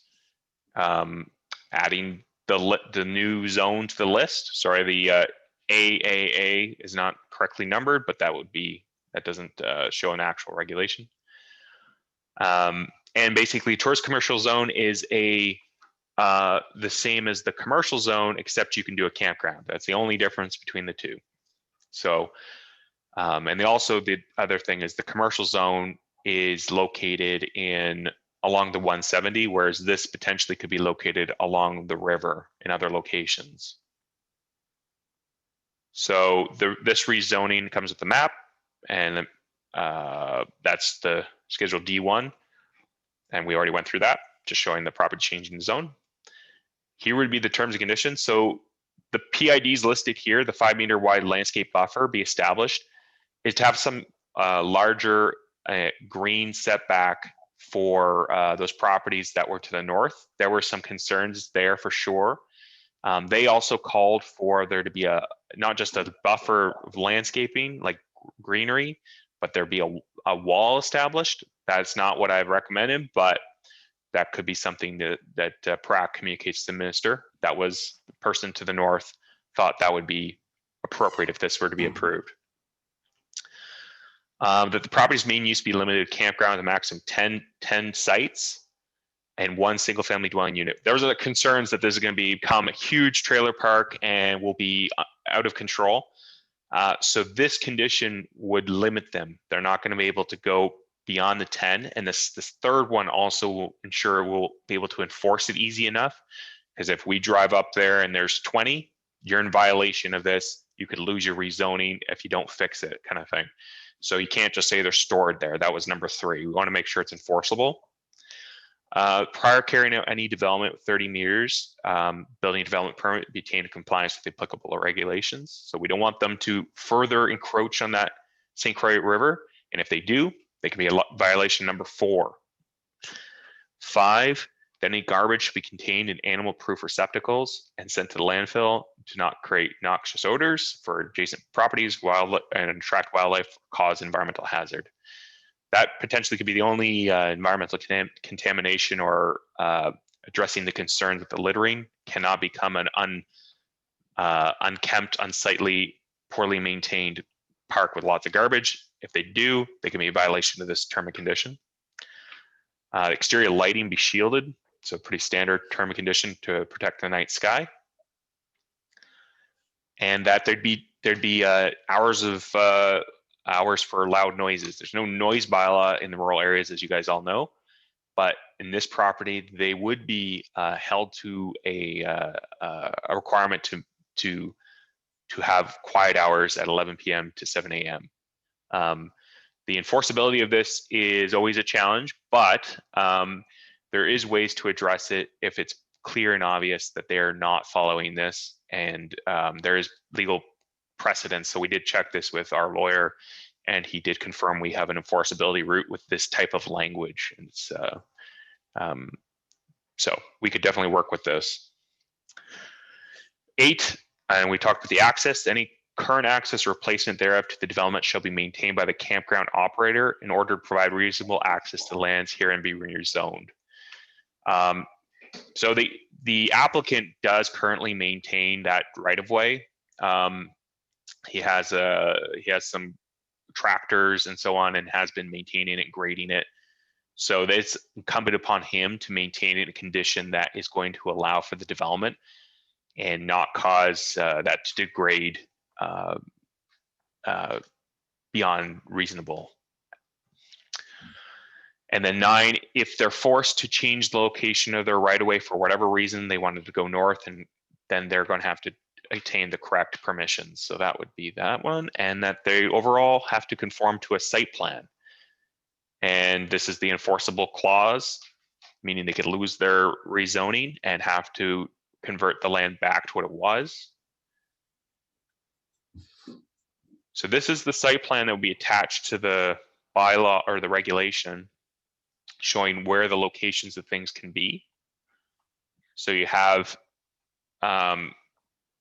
oops, apologies. You have 1 and 2 there in the trees right next to the oak bay.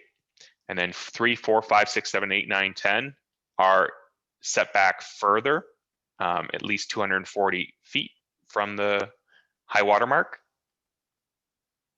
And they'd have to do this in substantial conformity with this. So that concludes my presentation. So I just turn it back to you, Mr. Chair, and the committee to render opinion to the minister. Thank you for that presentation, Alex. Put a lot of information in there, so we'll have a discussion. Whoever wants to start, go ahead. In your, my only concern is this is the second one that we've had in many months that people have spent a bloody fortune on things without checking in with anything, any regulations or anything like that. Yes. It seems to be going to be coming up more and more often. I don't know if there's anything we do or say about it. Well, I'll just give my opinion on it, and Alex can comment if he wishes, but in this case here, they did catch it and put a stop work order on it, which didn't necessarily happen on the last one in time, but it is a concern for sure. I don't know. I thought the same thing when I read it today, but by the same token, again, it's not our responsibility. It's not our mandate. It's our mandate is to look at what's there now and what the staff has put in for conditions and so on. But it is a valid point to bring up, and maybe we could ask after we have a little more discussion, ask Alex to maybe elaborate on that a little bit more. I just don't want to be too repetitive because this come up at the last meeting, the same thing, and as I said before, been advised by Alex and the legal interpretations that our mandate is to look at what's in front of us and give our views. However, this is not a vote; these are views. So, I'm not sure how you phrase something like that to the minister, but. But it just seems to me that had they not gone back to the electrical plant, it would have all been done. Yeah, and there is concerns with the new building code act as well, where these electrical waivers are not they're not enforcing them. I guess, Alex, is that's the case. So that it is an issue. There's no question about it.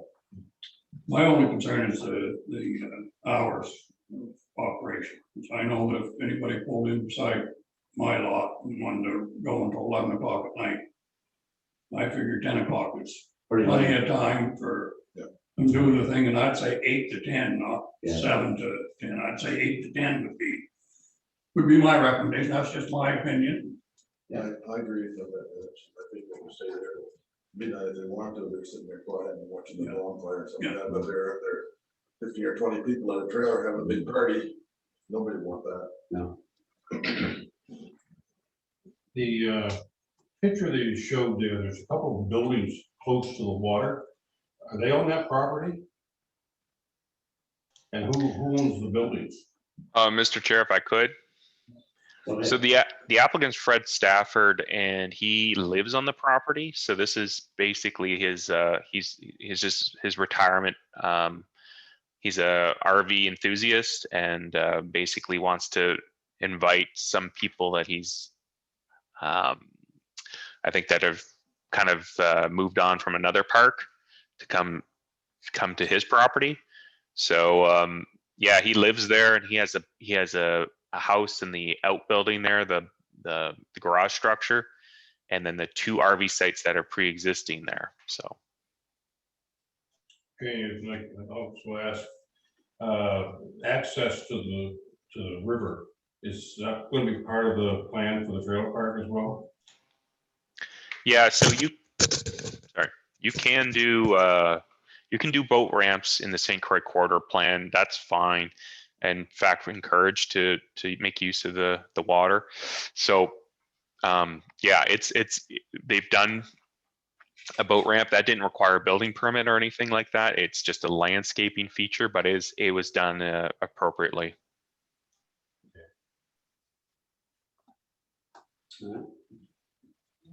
No concerns.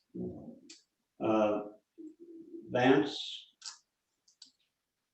I don't have any issues. I guess nothing really jumps at me as being for concern. Okay, Joe? No, I agree. It seems there's some stringent terms and conditions and as Alex said, pathways to enforcement included with this. So I would recommend that we support it. Okay, thank you. I guess my opinion, I don't have a problem to support it.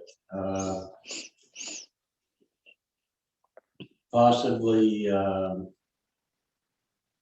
there is a concern with the hours that Brian mentioned, and Dennis as well. 11 o'clock at night seems a bit late. And you know, to follow up on that, Alex did mention that there's some enforcement opportunities there, but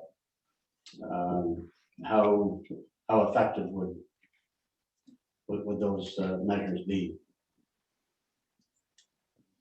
And also Alex, just give us a brief reminder again on Raymond's point about, you know, the thing being started without approval or whatever. So if you could just clarify for us again one more time what our mandate is there as far as the something that's. So yeah, Mr. Chair, thank you for the opportunity.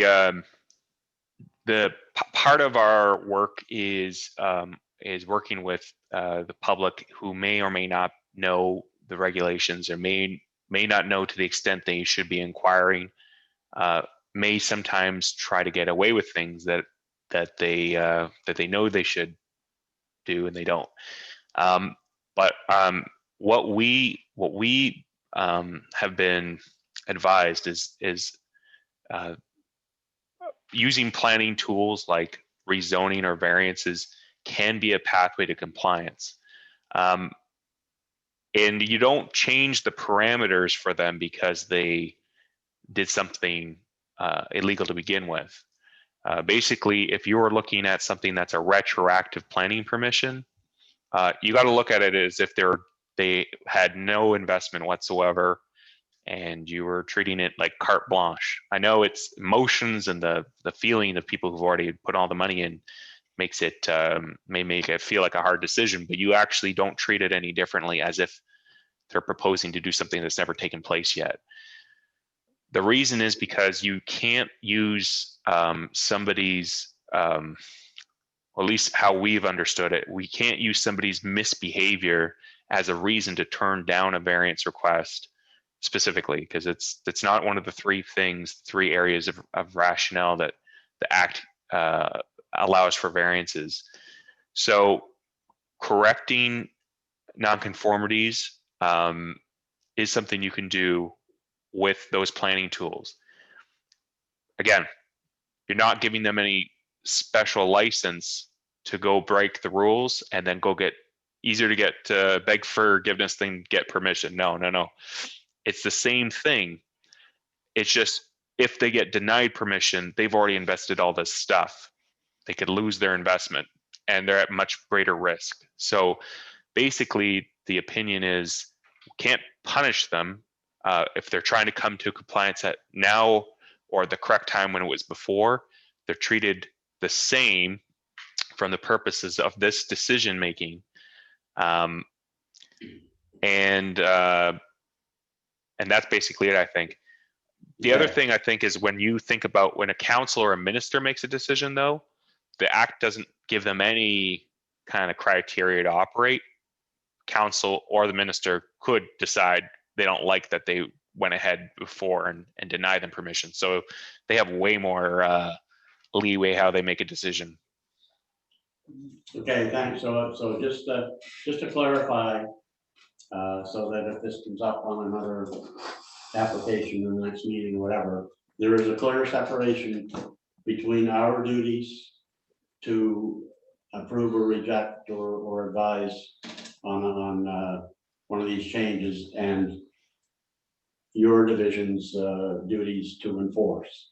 And when we're looking at this stuff, we're not going to ask any more questions about enforcement because it's not our mandate, even though we may feel that way. And I'm assuming because of that, if we were to look at it in that way, then we would have a biased opinion, and we're just going to say, well, just because he did that wrong last year, now we're going to turn him down. So that's part of the issues behind that. So anyway, thank you for that clarification. And so I'm not going to ask you to go into how you would enforce the noise condition because of the answer you just give on the condition. So is everybody happy with that or clear on that? So other than that, I think basically everybody's in favor, or at least we have no objection to taking this to the, or for the minister to take this into consideration. Okay. Everybody. There was a comment about the hours to reduce it to 10 to 8. Is that part of the decision going? Is that you want That's my feelings on it. I mean, that's up to the rest of them, but that's my feelings on it. So should we put it in there, or? I agree with Dennis. I think it's reasonable. Yeah. Can we clarify that? Or we're talking about the hours where you're allowed to make noise, Yes. not the hours you're allowed to sit outside around the campfire. So no fireworks after 10 o'clock. Nobody's over. Yeah, it's not chit chat around the fireside. It's more that you're making no fireworks. That phrase that came from, like, Andre helped us craft that phrase initially in a different file, but we've reused it here. But it's basically it's a phrase that has a lot of legal precedence, and you can go into case law and use that phrase, do a search, and you can find out examples of when that making a noise likely to cause a public disturbance, when that test is met. And so that's our enforceable. We can look at it. We're not, if somebody's accidentally screamed because they found a raccoon in their RV, that doesn't mean we're going to come down with a hammer on this property. It's if they're consistently having parties and we get affidavits to that effect, we can, I'm getting into the enforcement stuff, which Chair actually told us not to do. But I think to that point, Mr. Chair, is if you feel that something's more enforceable or not, that's probably a purview you can inform on. How we do enforcement or how we did stuff, I mean, we have a whole thing about that. And that's, yeah, you're right, it's kind of separate from the PRAC Well, committee.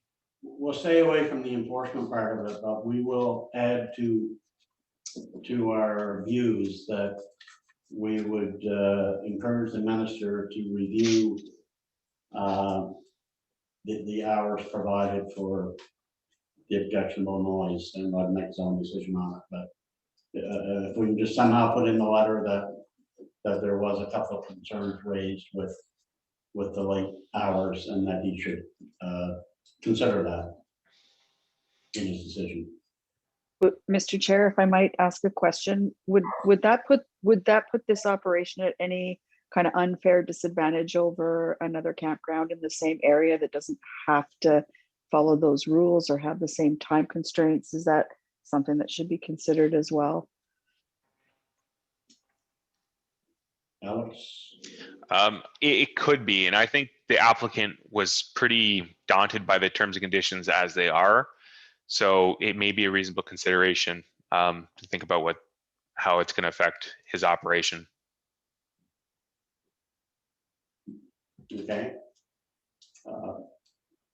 I don't have an issue with that, but Dennis and Ryan, you would be okay with that. Basically, what Alex is saying is it really doesn't make any difference whether it's 7 o'clock or 11 o'clock. It's up to them to enforce it if they have. Well, it's up to the person going camping there. If they know the time is quiet time at 11, Yeah. they're gonna be. Yeah. They're not gonna go. I don't think it should be considered a curfew at 10 o'clock.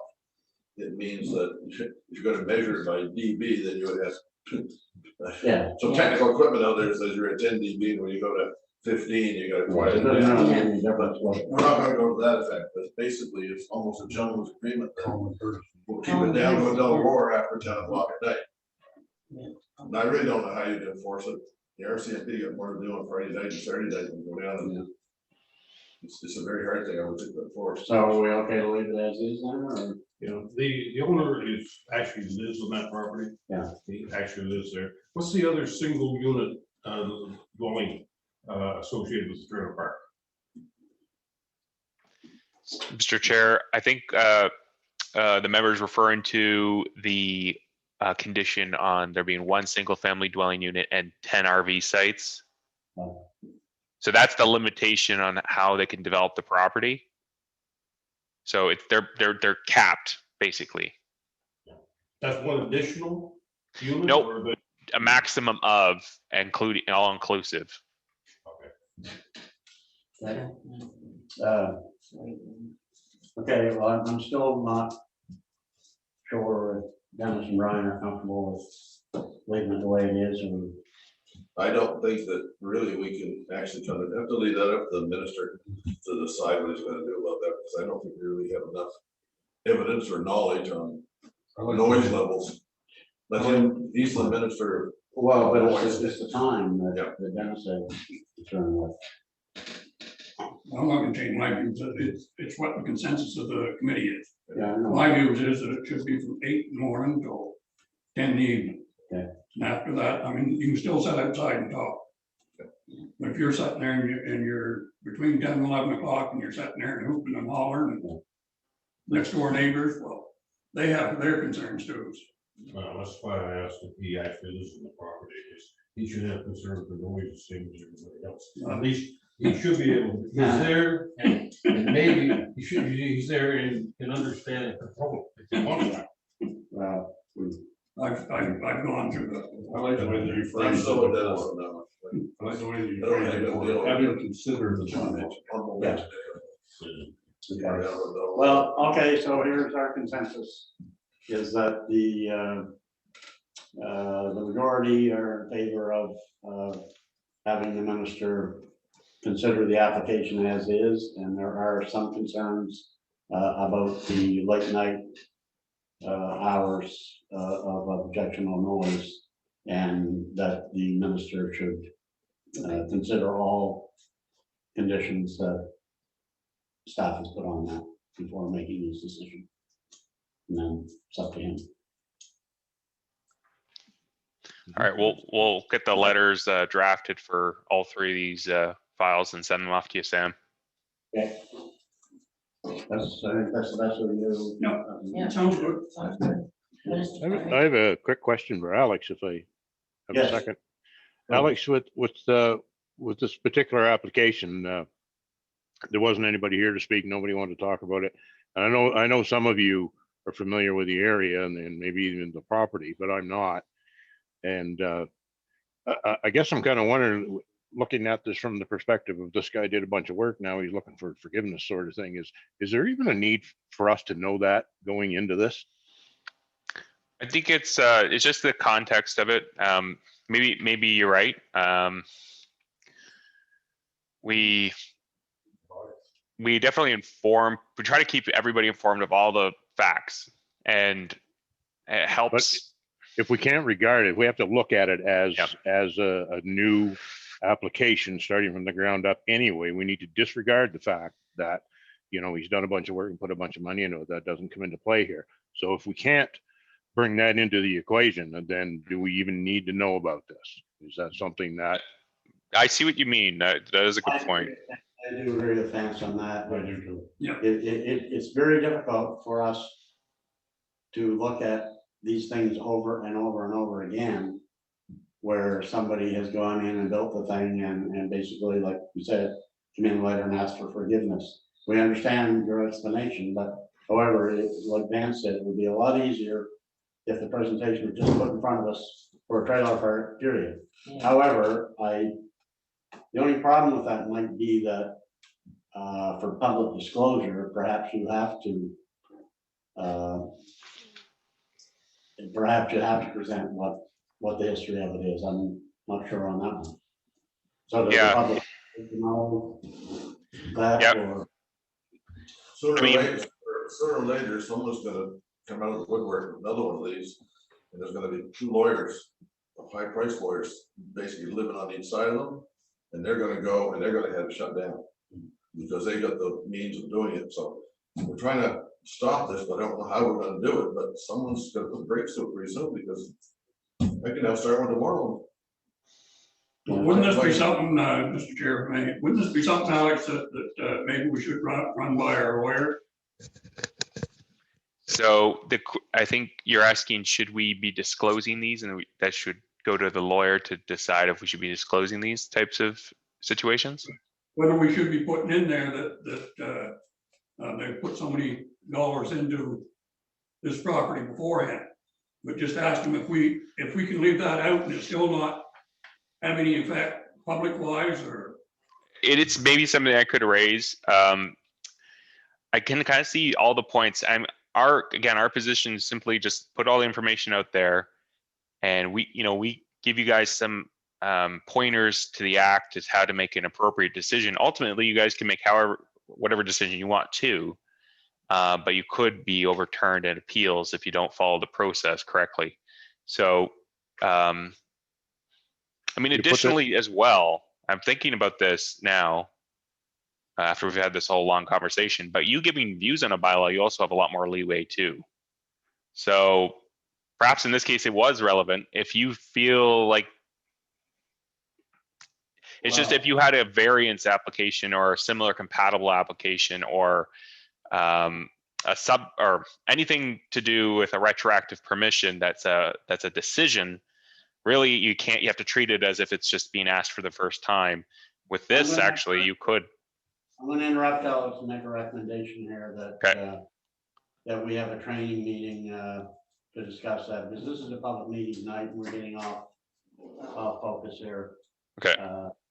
So I think this is a good point, Dennis, that you raised. So maybe if we could have a training meeting sometime. I know it's a busy time of the year, but because these issues have come up before, and I know in the last meeting we had, one person had a question about enforcement and the other did, and I was trying to keep a balance on the meeting, and one get cut off and one didn't, and it's just not working good. So let's, you've provided some clarity tonight, but let's, let's move on to this one, and in the meantime, you can maybe raise some of the questions that the members have raised with Andre, and have a bit of a training meeting to go over some of these issues again. Because, I just don't, I hate to keep, every time this comes up, I hate to act like I'm scolding the members and saying, you can't say this, you can't say that. But that is the legal opinion that we have received already, is that enforcement's not our issue, so we really shouldn't even be talking about it at all right now. But it's something that, as far as how the applications are presented to us, that's something that we could discuss on training meeting. Sorry to interrupt, Alex, but. No problem. So I think I have, from what you had said earlier, Mr. Chair, what the consensus of the committee is. So I think I'm done here. Okay, Turn it back to you. all right, so are there any other views, or that's it for item number 7? Oh, no files, sorry. Okay, so next meeting. May 19th. Unless we have a special meeting, it will be the standard holiday or anything. I think it's the 20th, actually. Oh, yeah. Oh, sorry about that. No worries. 20th of May. And we will have an election at the next meeting for position of chair and vice chair. Brian's term's concluding after next meeting. We have to put an advertisement out here, actually probably at the beginning of, or here right away, really. And if we have a candidate who wants to jump on PRAC, then we will have to take a consideration, bring it to the board. But that's 2 things to keep in mind for just your committee business. Okay. Number 9. I move we adjourn. Done. Thanks, everybody. Thank you all. Good night. Have a good Bye-bye. night. Good evening. Bye.